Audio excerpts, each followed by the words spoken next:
Վստահ եմ գիտեք, որ Հայաստանի արտաքին պարտքը Փաշինյանի կառավարման ընթացքում կրկնապատկվել է, երբ հարցում ինչ ես այդ 8 միլիարդ դոլարը ասում է զենք եմ առել, հավատում եք։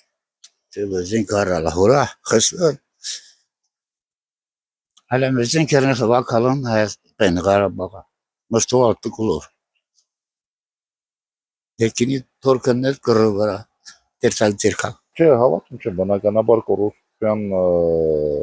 տեղ-տեղ մասակի վերացել է, տեղ-տեղ էլ նույնը շարունակվում է։ Գլոբալ 90%-ով նույնը շարունակվում է։ Բա որ կռիվախն է որ ասում է, մեզ զենք չունեք որ կռվեք։ Ինչ հավատաս։ Հավատալու բան չկա։ Դեվելարը, ես դա կարալ, դե մեկ կարալ գիտեք։ Դե որ առաջինի ավելի լավ, բայց որ առաջինը չգիտեք։ Баштараме премиатували это. Это преминка баштарится, там где казакела. Зенкарун банак покаши. Էլի չեմ կարող ասեմ, քանի փաստեր չունեմ։ Առանց փաստերի խոսալնել անիմաստ է։ Որ ասեմ հա կարող սխալ ունի, որ ասեմ չէ կարող էլի սխալ ունի։ Ձեր կարծիքով։ Իմ կարծիքով կարող լրիվ չեն օգտագործել, բայց մի մասը օգտագործել։ Իմ կարծիքս դա է։ Կարող եմ պես մտածեմ, այսինքն։ Չեմ կարալ ասել։ Չեմ կարալ ասել։